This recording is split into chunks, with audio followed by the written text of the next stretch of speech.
Amasanyalaze ga President Kyagulanyi Center mu Robert Bobi bagayita free phase. Tatuuka wantu negata kuyitamu negata kusanyalaza. Kati nno n'abasirikale ba Museveni babadde yasindise okulemesa President Kyagulanyi Center mu Robert Bobi okutambula ate bamaliriza nabo amasanyalaze gabayingidde ne batandika nabo kuwanika mikono people power ne batandika kugamba elaba yuyo Pulezidenti eggwe ng'anyirira kyokka yatugamba akakadde kaffe gwe baba ono yo Pulezidenti yennyini elaba gwe abantu bamwagala ne naffe tumwagala people power kozikutte Emundu kiri Uganda wano naye nga Kyagulanyi masanyalaze ga 3 phase era nga n'abasirikale nabo batya bagawulira bagafiiringa batukone ne gabayingira ne gabatuuka mu misuwa ne beegola nagamba yo President w'eggwanga njagala tulaba akatambi kano ogenda kumanya nti Kyagulanyi Center mu Robert Bobi wanjawulo ngenda kukoonako regulo mugamba atandike tatya nze ndinaawo regulo.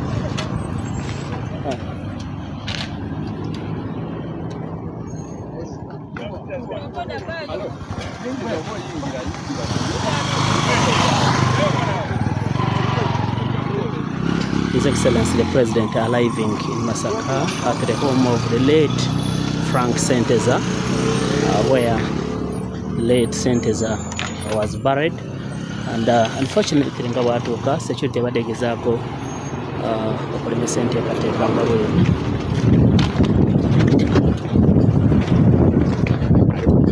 okulembeze amaze kuba nga atuuka mu kitundu ky'e Masaka.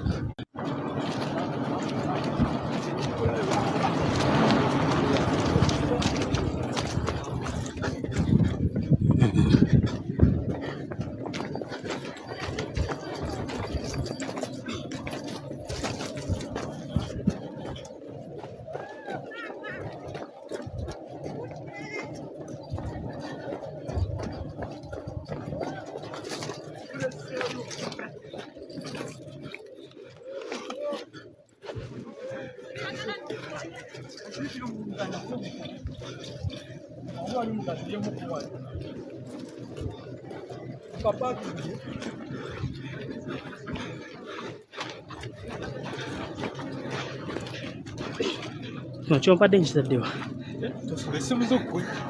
simuve aba ebisimuliza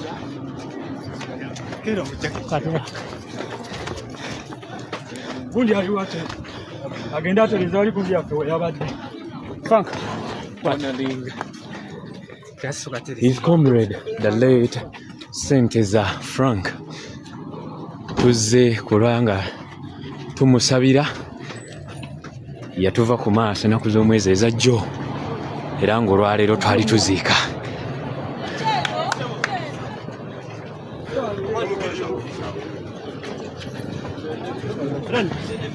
Ino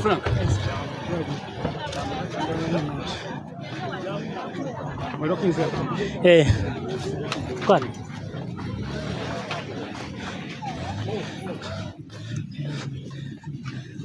President atuuse Masaka maka g'omugenzi Frank Senteza.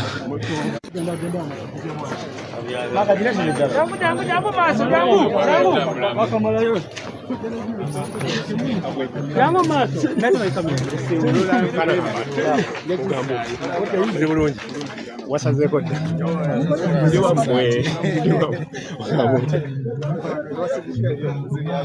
wano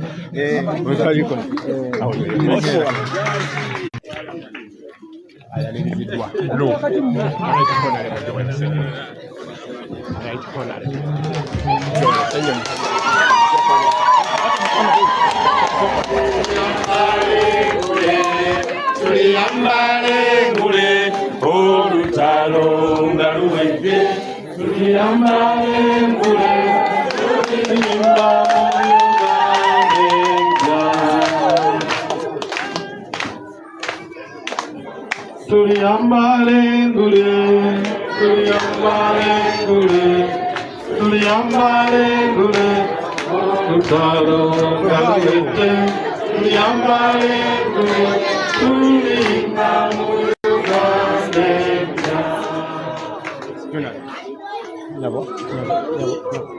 Amina.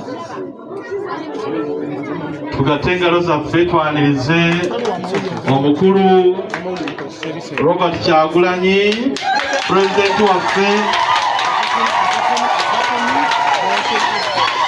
ate n'omubaka Ssenyonyi eyatagwa mu bintu. Tukwaniriza nnyo ssebo, tukuyozayoza olw'obukulembeze obwo obwakuweereddwa. Bakadde baffe bwe mutuukidde nga tugenda ku kitundu, tumaze ekitundu ekisooka ekya misa, naye twagala okuwaayo essaala entono yategekeddwa ab'ekibiina. Manyi kati asubire nti MC ali kumpi, tube tumala ekitundu kino tulyoke tubakwase ate omuzindaalo mulyoke mulambike enteekateeka eddako. Tugenda kusabira olw'omukolo, tugenda kutukuza kando zino ate tuziteeke awe wali ekifaananyi kya muganda waffe.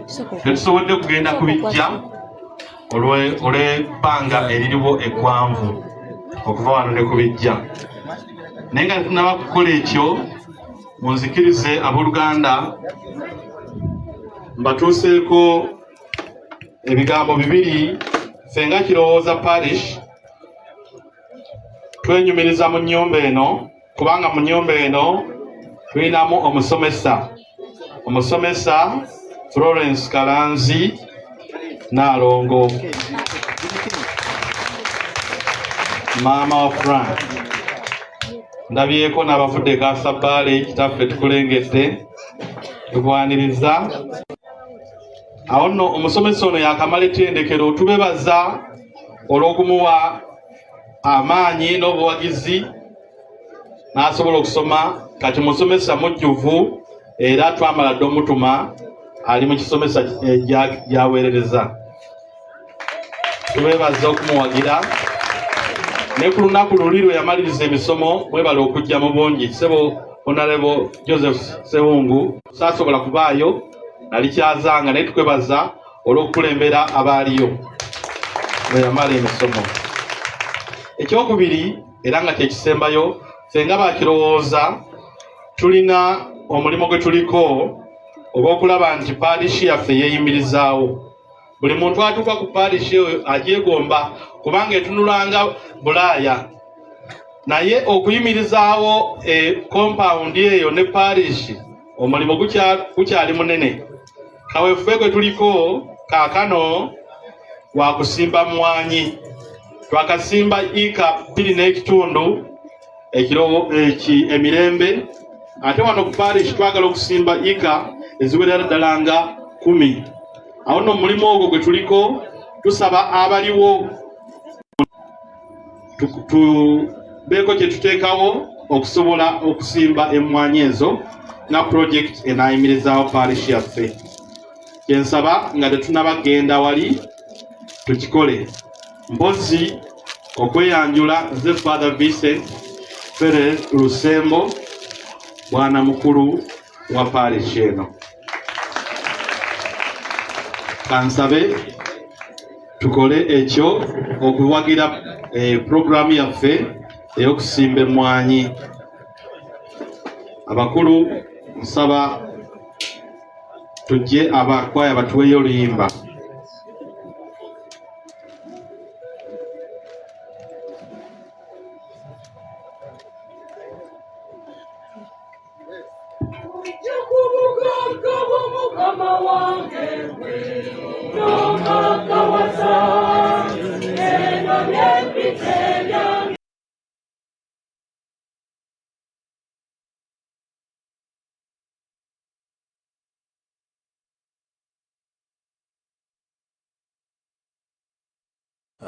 President Kyagulanyi Sentamu Robert Bobi yabwatyo yatuuse ku mukolo.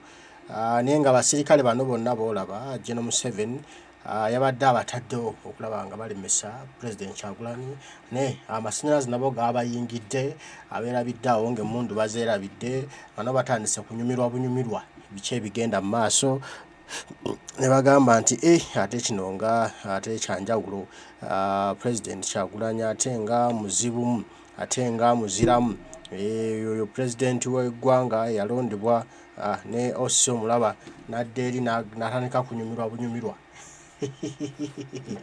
n'agamba muleke nnyumirwe mwenze mundeke nnyumirwe mwenze mundeke nnyumirwe nze nga naye ebintu abiraba bimunyumira bunyumizi n'agamba baaba abasajja bano basalaho akasajja bakatwala naye tubawagire oba oli awo naffe tunaafuna akakadde akamu mujja kukafuna osissewo akadde mujja kukafuna mujja nammwe kweyagalako nammwe mujja kulyawo ng'abaloodi nammwe mujja kulya nga muvimba nga mufunye akakadde kammwe kali wano ku kicwa ate nga musula na bulungi singa musula leero otawuza tugenda musula mu biyumba bya mbaata so omwa ofuna okusulako mu nnyumba ennungi nammwe muyagaleko mulina okukimanya nti ate mulina okwagira Pulezidenti w'eggwanga omulonde bannayuganda gwe balonda Kyagulanyi Ssentamu Robert Bobi Wine nammwe bisobole okubawoomera nammwe bisobole okubanyumira nammwe muyagalireko mu Uganda yammwe nammwe mubeereko ng'abantu naye mmwe mulinga abatali bantu muyisibwanga bisodde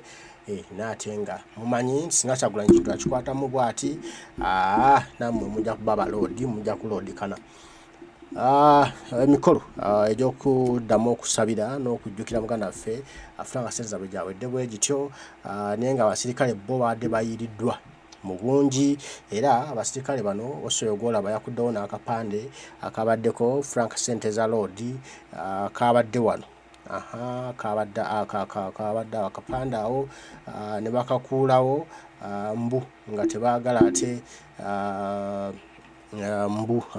sente zabeere w'amaanyi naye nga ate yabasukkako sente za ne banaakola batya tebakyalina kye bagenda kuzza mabega oli Mukama yamuwa obulwanirizi n'alwana era okululwana lwe Mukama n'alutongoza era n'aluwa omukisa kale byebyo mbaagala nnyo Mukama tunasaba bankuumire tujja kuba tuddamu ebigambo tubigambe bwana bakkiriza Ddunda Lugaba Namugereka bataayi mweraba